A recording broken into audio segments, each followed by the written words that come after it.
Hello दोस्तों, मेरा नाम है मोहित दिवाकर और फिनेंस आईक्यू में आपका स्वागत है।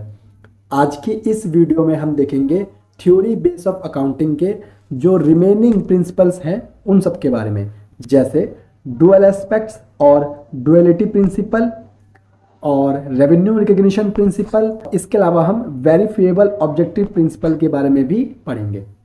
तो वीडियो स्टार्ट करने से पहले जिसने अभी तक चैनल को सब्सक्राइब नहीं किया वो चैनल को सब्सक्राइब कर लेना और बेल आइकन भी प्रेस कर देना ताकि आपको मेरी सभी वीडियो की नोटिफिकेशन टाइम पे मिलती रहे। इसके अलावा जिसको भी इस वीडियो के नोट्स चाहिए या फिर अभी तक मैंने जितनी भी वीडियो अपलोड की हैं उन सब के नोट्स चाहिए तो वो इस टेलीग्राम चैनल को ज्वाइन कर सकता है। वीडियो खत्म होते ही मैं यहाँ पे नोट्स अपलोड कर दूंगा और इसके अलावा आप चाहो तो मुझे डिफरेंट सोशल मीडिया पे भी फॉलो कर सकते हो। इन सभी की लिंक भी मैंने नीचे डिस्क्रिप्शन में दे रखी है। तो चलते हैं अपने टॉपिक की तरफ। देखो, पहला हमारा जो आज का टॉपिक है वो है डुअल एस्पेक्ट्स और डुअलिटी प्रिंसिपल। अब ये क्या होता है?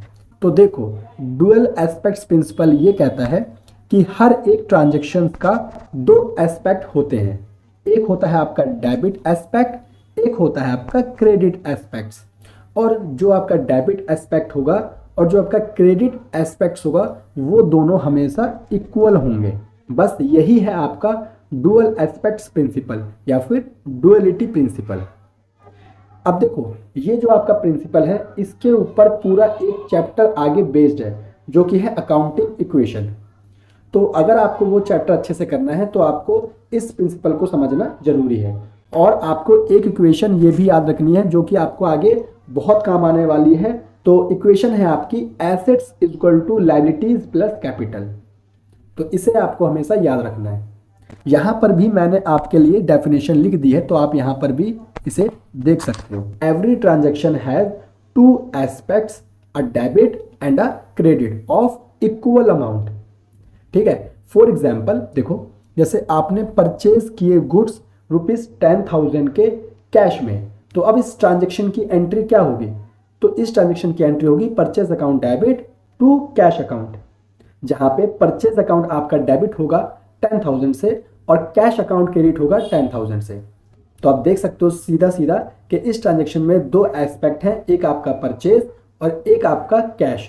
परचेज आपका डेबिट एस्पेक्ट है और कैश आपका क्रेडिट एस्पेक्ट है और दोनों ही इक्वल अमाउंट से हैं, यानी कि 10,000।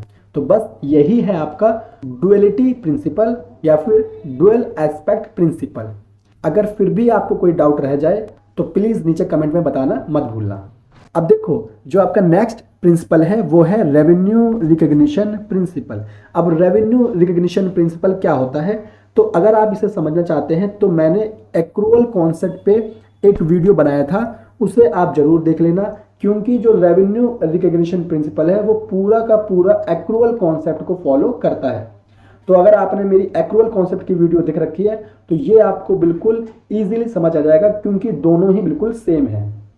और जिसने नहीं देखी, मैं पूरी प्लेलिस्ट की लिंक नीचे डिस्क्रिप्शन में दे दूंगा, वहां से आप एक्रूअल कॉन्सेप्ट एक बार देख लेना। तो देखो, जो रेवेन्यू रिकग्निशन प्रिंसिपल है वो ये कहता है कि revenue is recognised in the period in which it is earned irrespective of the fact whether it is received or not। मतलब कि रेवेन्यू को आपको तभी रिकॉर्ड करना है जब आपने उसे अर्न कर लिया है, भले ही आपको पैसे अभी रिसीव हुए हैं या फिर नहीं। तो बस यही कहता है आपका रेवेन्यू रिकग्निशन प्रिंसिपल। तो एक बार जरूर आप एक्रूअल कॉन्सेप्ट देख लेना, फिर भी कोई डाउट हो तो मुझे नीचे कमेंट में बताना मत भूलना। अब चलते हैं हम अपने नेक्स्ट प्रिंसिपल पे जो कि है वेरिफिएबल ऑब्जेक्टिव प्रिंसिपल। अब जो वेरिफिएबल ऑब्जेक्टिव प्रिंसिपल है वो ये कहता है कि there must be objective evidence of transaction which are capable of verification. इसका मतलब ये है कि हर एक ट्रांजैक्शन का आपके पास एक एविडेंस होना चाहिए, एक प्रूफ होना चाहिए, ताकि हम उस ट्रांजैक्शन को वेरीफाई कर सकें।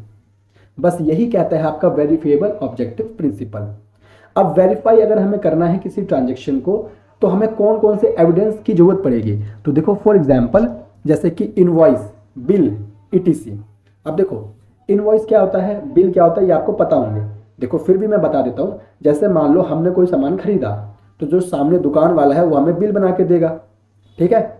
इसी तरह मान लो अगर हमने किसी को सामान बेचा तो हमें भी उसे बिल देना पड़ेगा, यानी हमें भी इनवॉइस बनाना पड़ेगा।